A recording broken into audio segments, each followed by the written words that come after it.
Shalom Bapak Ibu Saudaraku, kita bersyukur Tuhan pertemukan kita kembali di Selasa pagi ini. Tentu itu adalah anugerah dan berkat dari Allah buat saudara dan saya. Maka mari kita yang mengalami kasih karunia Tuhan ini, kita kembali bawa kesediaan kita untuk menerima firman-Nya. Dengan percaya lewat firman Allah di pagi ini, kita semakin disemangati untuk menjadi anak-anak Tuhan yang setia memberlakukan apa yang Tuhan inginkan di dalam kehidupan kita. Mari saudaraku, kita awali dengan doa sebelum kita membaca dan merenungkan firman Allah. Mari kita berdoa. Tuhan Yesus, di pagi yang penuh berkat yang kami syukuri ini, kami datang merendahkan diri di hadapan hadirat-Mu, mengucap syukur dan memohon untuk kiranya Engkau tetap memberkati kami, agar dengan berkat-Mu itu, kehidupan kami di sepanjang hari ini adalah kehidupan yang kami lakoni lewat peran kami seperti yang Engkau inginkan. Kami tidak hanya menjadi orang-orang yang pandai berbicara, mengarahkan orang kepada hal yang baik, tapi kami juga dapat melakukan apa yang baik seperti yang kami ajarkan. Untuk apa yang kami minta ini Tuhan, berfirman-Lah, karena kami sedia mendengarkannya. Demi Yesus Tuhan kami. Amin.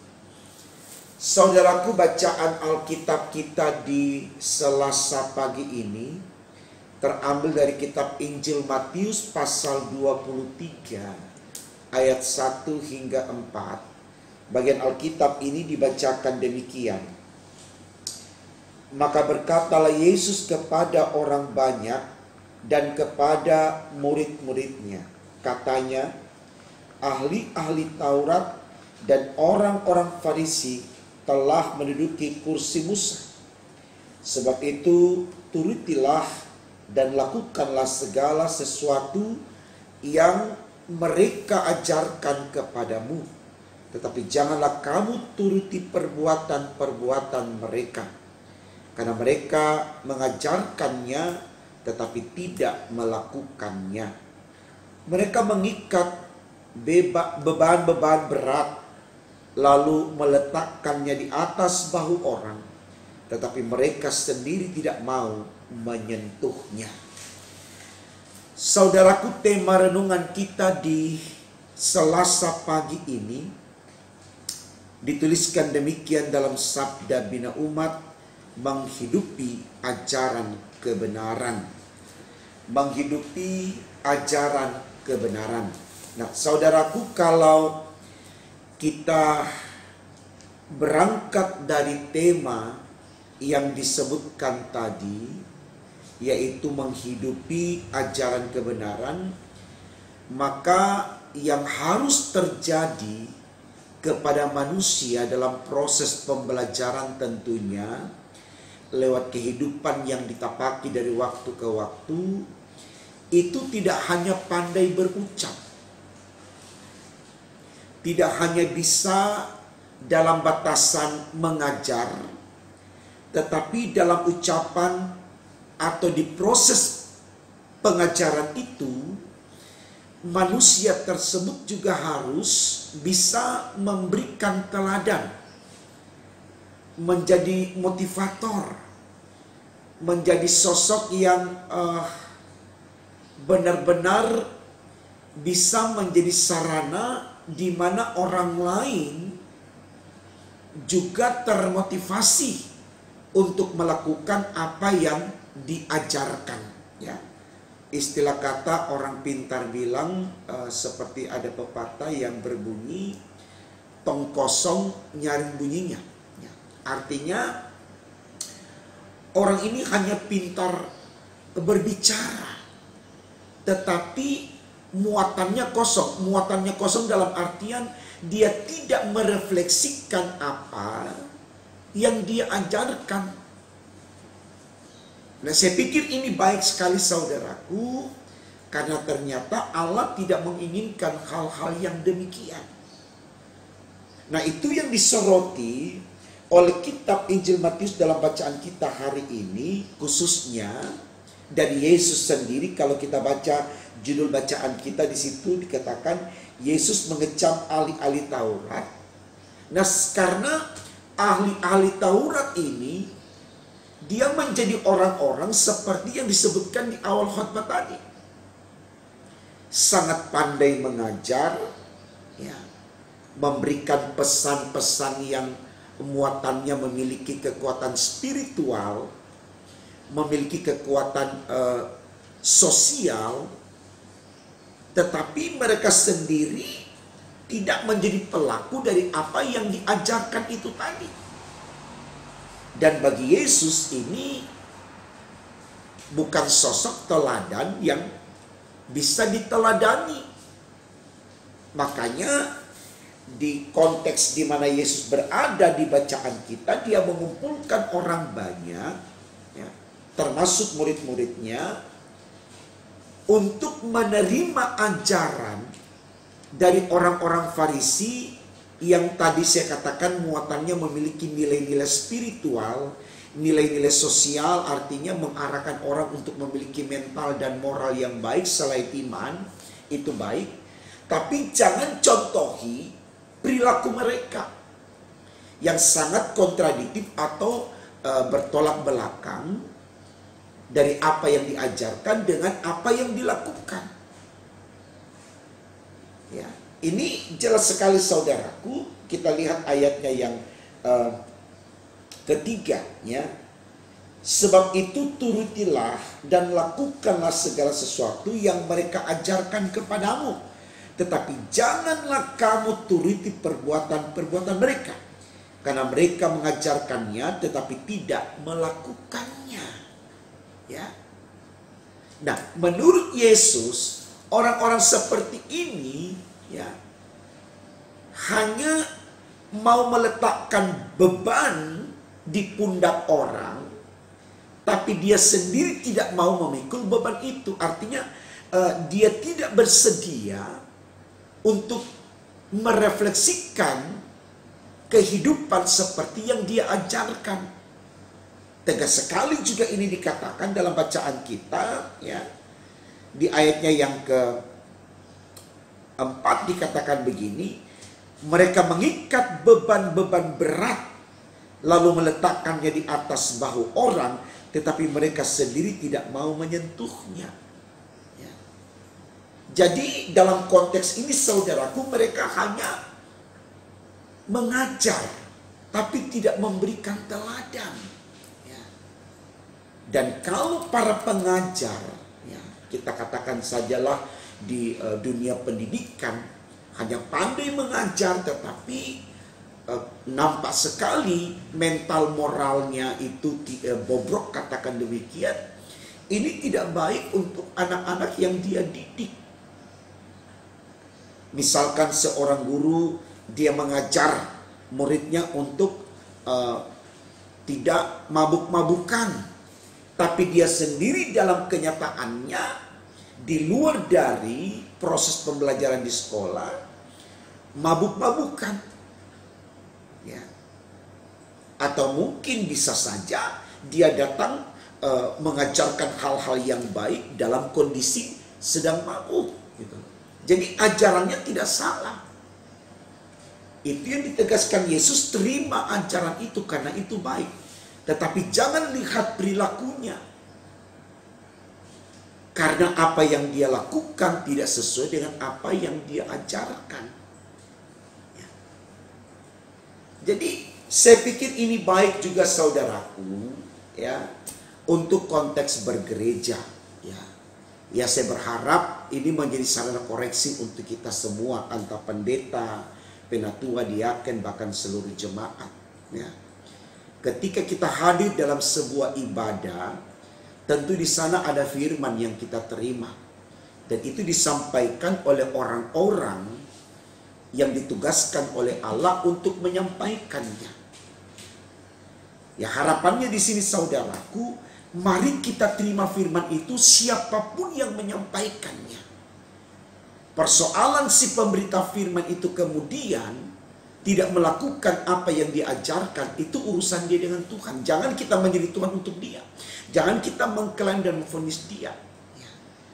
Jadi dalam hal ini, mari kita terima firman yang diajarkan kayak itu baik, ya. Tetapi kita tidak melihat pribadi orang itu supaya kita tidak selalu menolak firman. Karena kita tidak tahu Bapak Ibu Saudaraku, cara Tuhan untuk memakai seseorang, menyampaikan firman-Nya, ini kan ada dalam otoritas Tuhan. Kita tidak bisa memilih, saya mau yang ini, saya mau yang itu. Dengan kata lain, apakah kemudian kalau kita pilih si A yang berkhotbah dan seterusnya, apakah si A ini juga sudah orang yang perfect? Atau mungkin ketika kita sendiri sebagai pengkhotbah, ya, apakah kemudian kita juga sudah menjadi orang yang perfect? Artinya di sini Bapak Ibu Saudaraku, bagaimana di konteks ini kemudian kita hanya fokus kepada firman yang diberitakan. Apalagi kalau disampaikan itu dalam suasana ibadah. Artinya sebuah hubungan yang terjalin, ya, yang dibangun lewat penyembahan umat kepada Allah adalah sesuatu yang benar-benar kita harus nyatakan dalam suasana hati yang penuh sukacita dari jiwa yang memuliakan Allah. Supaya kita tidak selalu, saudaraku, menolak firman hanya karena kita melihat orangnya. Jelas sekali, ya. Jelas sekali. Yesus ajarkan kepada murid-muridnya ada orang banyak. Kita lihat dari ayat pertama dikatakan begini. Maka berkatalah Yesus kepada orang banyak. Ya.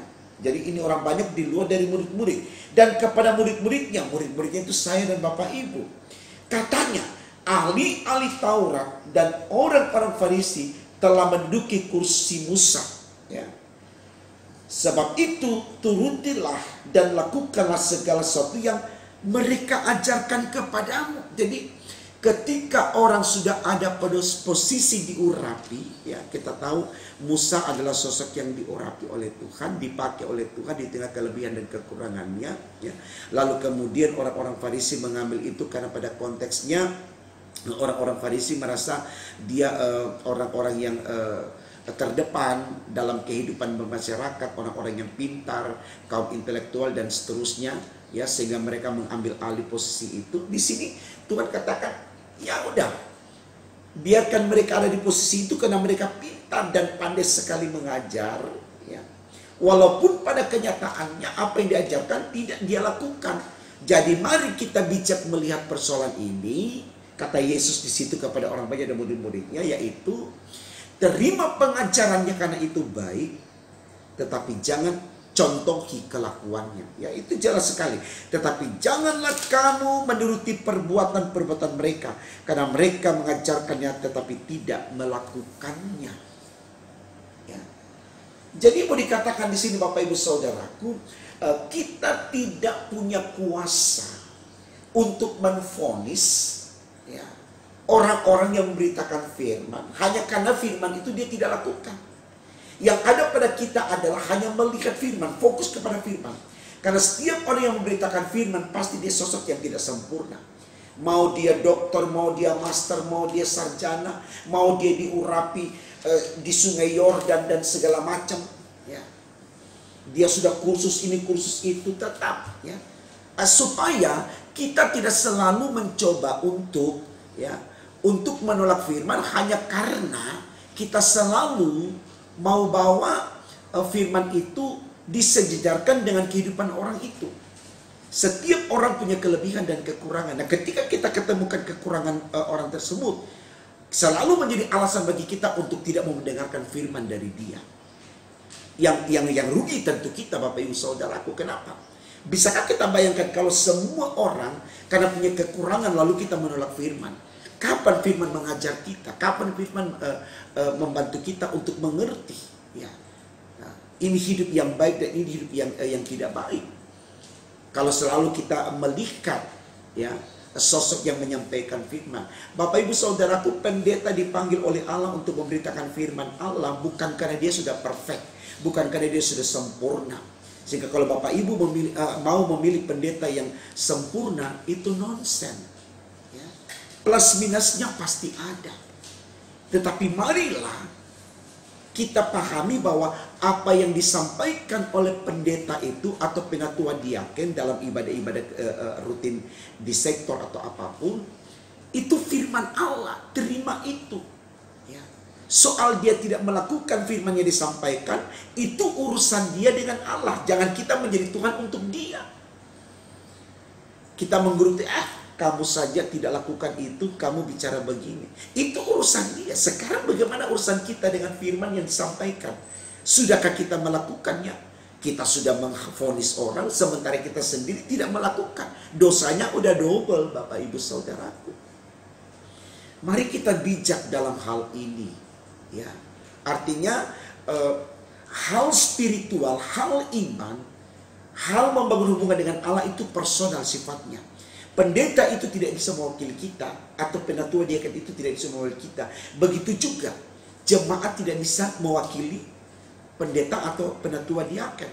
Masing-masing mempertanggungjawabkan. Itu yang dimaksudkan di tema khotbah kita, menghidupi ajaran kebenaran. Jadi ajaran itu kita harus hidupi, bukan orangnya, bukan orang yang mengajarkannya.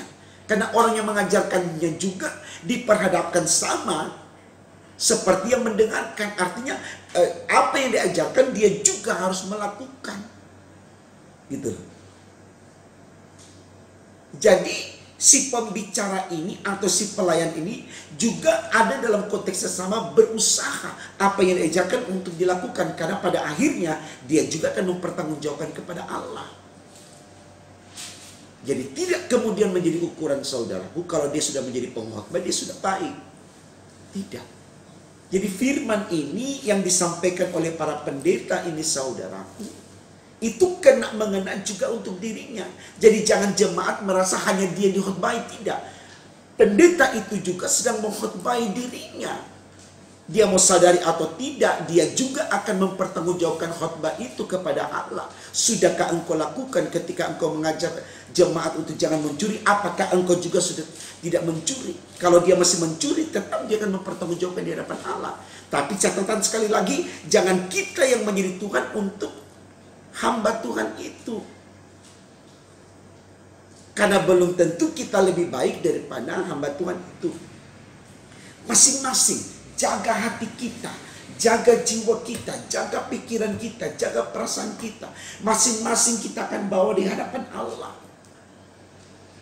Ya. Jadi di pengadilan Tuhan, Tuhan tidak butuh saksi seperti peradilan yang berlangsung di setiap negara atau di Indonesia, negara kita ini. Butuh saksi untuk pembuktian. Kalau Allah tidak membutuh saksi, karena Allah tahu apa yang kita lakukan.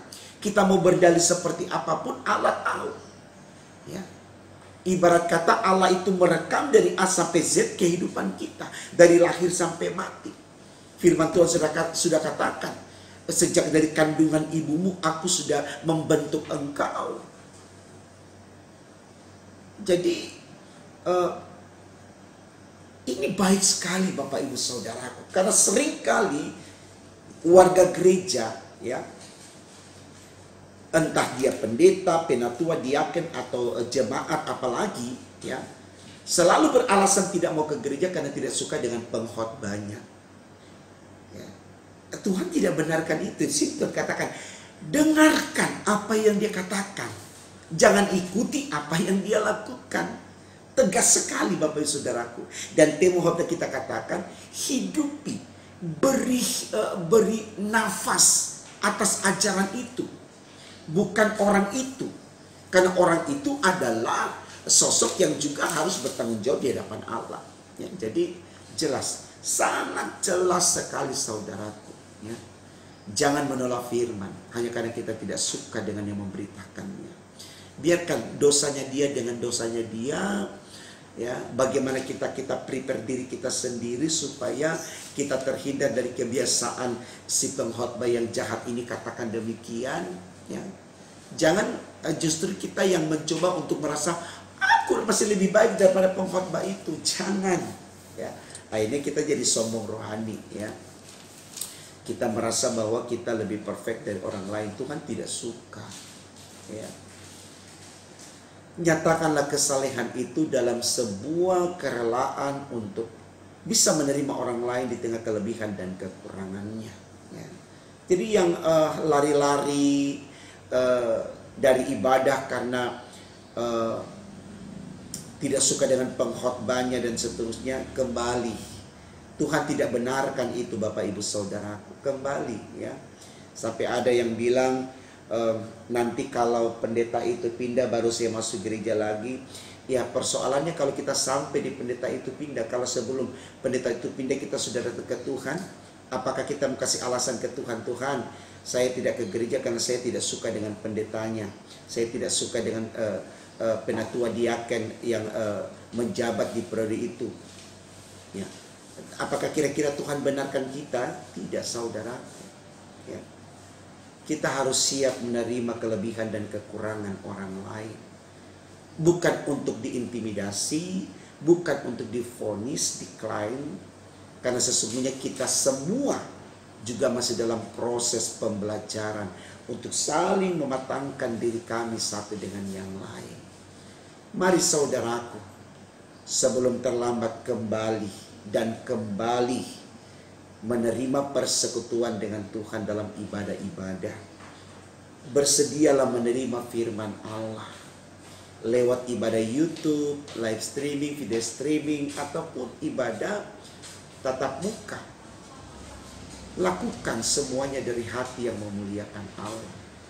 Ya, jadi jangan pernah merasa lega karena menghindarkan diri dari firman yang diajarkan dari orang yang tidak kita suka.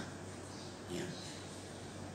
Jadi sekali lagi saudaraku, firman Tuhan pagi ini mengajarkan kita untuk benar-benar lihat firman, bukan lihat orang yang menyampaikannya. Apapun alasannya, jangan kita coba adu argumen dengan Tuhan. Tuhan tidak bisa. Saya harus lihat orang itu harus melakukan yang baik. Ya. Ya. Kita saja belum melakukan baik, kita sudah minta orang melakukan yang baik.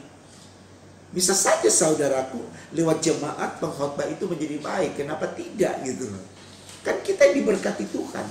Kalau pada akhirnya jemaat yang memberikan contoh yang baik kepada hamba Tuhan, katakan demikian, lalu hamba Tuhan menjadi baik karena jemaatnya baik semua. Ya, katakan dia menjadi malu karena jemaatnya baik.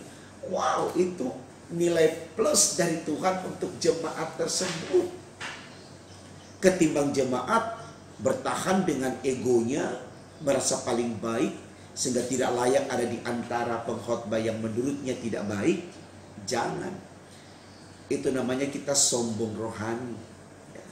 Kita berarti kita merasa lebih baik daripada orang lain. Tuhan tidak suka dengan orang yang congkak. Nah, ini yang dilakukan oleh orang-orang Farisi, saudaraku. Jadi kita bukan orang Farisi, kita anak Tuhan yang mau hidup taat dengan keinginan Tuhan, bersedia menerima firman Tuhan, siapapun yang menyampaikan firman itu, baik atau tidak baik waktunya, di mana saja kita selalu bersedia menerima firman Allah, maka upahnya adalah sorga. Tuhan memberkati firman-Nya. Amin. Mari kita berdoa, saudara. Terima kasih Tuhan karena Engkau sudah berkati kami dengan firman-Mu di pagi ini. Kami sungguh diajarkan bahwa kami hidup bukan untuk menyalahkan orang lain karena apa yang dia lakukan, tapi kami belajar dari cara hidup orang lain. Dimana kalau kami melihat kesalahan yang dia lakukan, kami tidak bawa kesalahan itu dalam kehidupan kami. Dan ketika kami melihat kebaikan yang dilakukan, itulah yang kami teladani. Biarlah kami bijak menempatkan diri kami di antara orang lain, agar kami tidak selalu menjadi Tuhan untuk orang lain, tapi kami mau mengisi kekurangan orang lain dan menghargai kelebihan orang lain, sehingga kami jadi orang-orang yang bijaksana. Kami tidak pernah menghakimi orang, kami tidak pernah menolak orang. Karena kami tidak merasa paling baik dari orang lain.